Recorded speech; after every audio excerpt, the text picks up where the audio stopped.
Tecoyo to have you here with me for another coffee table talk. Tecoyo Bridgewater, he is the co-founder of Superplex.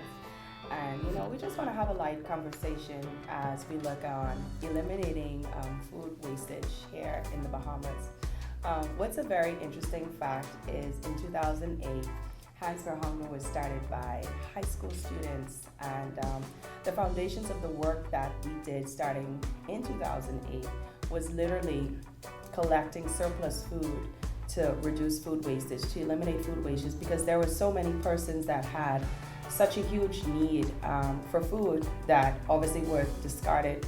And so a lot of times when people think of food wastage, they look at it and they be like, oh, should I be donating or giving the food that I'm eating off, like that's left over on my plate?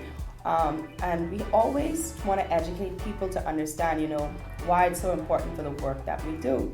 And we'd be like, no, it's literally, there's so much surplus foods left over from the restaurants, from the hotels, from big events, and a lot of times all of that food gets thrown out, but there's so many people that are challenged with hunger. And so can you imagine if at the end of a banquet there are about, let's say, 12 pans of rice and chicken left over, and that's thrown out, but there are 200 people that we could have basically ensure they had their next meal. Like what are we doing to make an impact and a difference? And I think for me is, I want to hear your perspective on what it looks like eliminating food waste. Because Fusion is home to about 2 restaurants.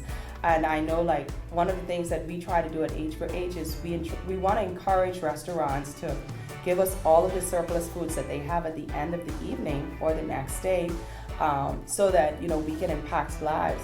So what is your view, your take on eliminating food wastage? What do you think we can do about it? And what does that look like for a company such as Fusion?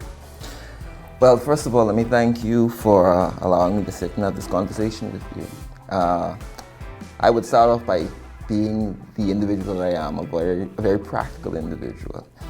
The elimination of food waste is something that may not be achieved, but the mitigation of food waste is something that we can achieve.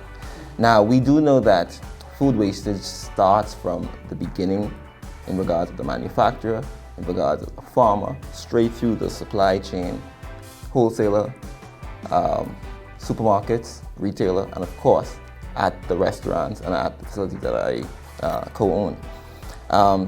What we can do in regards of attempting to mitigate is exactly what you indicated. When there is surplus, the first thing that we need to take into consideration is donations. Hands for Hunger, a number of things, okay? What we can also do to eliminate said waste is proper packaging, also proper refrigeration of food. Also, you can also order less. That's something that can go towards mitigating the food wastage, because a lot of times we order in surplus because we are the facility that we are, and sometimes we may not be able to determine exactly what the output would be. If we can measure these things a little better, they may assist in the reduction of the wastage. Just listening to you speak, we talk about mitigating it. I can definitely say, like, before the pandemic, Hands for Hunger, we collected so much surplus food, more than 2 million pounds, which is phenomenal for us. What I can tell you is that coming after the pandemic, we have been collecting still surplus foods, but it's not as much as we've been accustomed to. And to some people, it may be like, oh, that's a bad thing. But to us, we're realizing that maybe it's a good thing to an extent, because we see that a lot of the restaurants and the hotels, they're changing their practices, and which to me, it helps with eliminating that waste and not having such a surplus of food that could potentially be discarded, at the end of the day. One of the things that I enjoy seeing is when restaurants are able to order ingredients that they can repurpose in almost every meal. That's it. And by them doing that, it allows less food wastage. Yes. I would be very happy to see more restaurants and more caterers, anyone that cooks, to be involved in these conversations to see how we can actually make a real change. Because like you say, if you're ordering less, if you know how to repurpose the food, obviously it's also reducing your costs as a business owner. But at the same time, you're able to make an impact and make a difference in your communities. No, but that is true, because the repurposing of food is something that I missed out. It just sprung to me when you indicated it just now. What we do sometimes, if you will be able to use some of the ingredients that you had and utilize that in something else that can also be sold or also be donated. So repurposing is definitely something that we practice, and I think that more businesses should practice in that regard, okay? Because I want people to understand that food wastage is actually very negative on the environment itself, okay? Because if you take into consideration from the manufacturer to the supply chain, we have gas emissions, we have fuel emissions, we have carbon dioxide emissions, because we have to keep reproducing the food that was lost. They say that there's about 30% of food that is lost or wasted annually, 30% of it. So that means that you have to continually put that 30% back in through the use of all of these machinery, as well as when the food themselves are wasted and you don't repurpose them and you just send them to the garbage landfill. I think that they say that there's this gas called methane that is emitted from the food, which is actually more detrimental than carbon dioxide. So helping and the things that you guys are doing right now, I think is very beneficial to the environment as well as to the individuals out there who are unable to get the food into their system because they may be poor.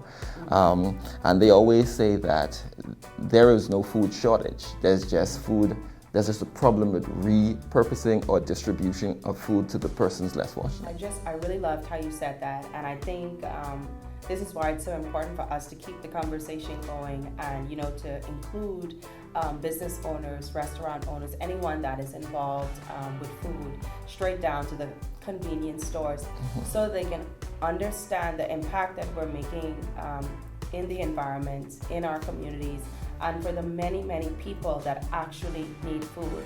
At Hands for Hunger, food rescue is so important to us. We have more than 40 agencies that depend on us every week, and a lot of times these agencies are not receiving weekly, some are receiving bi-weekly. But they depend on us because there's so many mouths that need to be fed. So many people are food insecure. And so with us doing our parts to ensure that no food goes to waste, it allows us to make a difference. And have the government provide incentives and concessions for business owners for the redistribution of those food, especially when it comes to VAT. If you give me concessions on my duty, or if you give me concessions as it relates to value-added tax for the food that I actually imported or the food that I purchased from somewhere else, and I redistribute that food to Hands for Hunger or to some charitable organization, give me back some incentive or some concession, and you will see food wastage mitigated at a great degree. Okay, that is something that you can work on. Tecoyo, it's very good to have you here to share your perspective on this topic of eliminating food wastage. And so, as Paradise Plates, it's coming up September 30th. Yes. Woo! And this is why it's so important to have people support this event, support this cause. It's more than just a party. Learn so much more about what we do and get involved. Tickets go on sale June 30th. And you know what? We want you to be a part of it.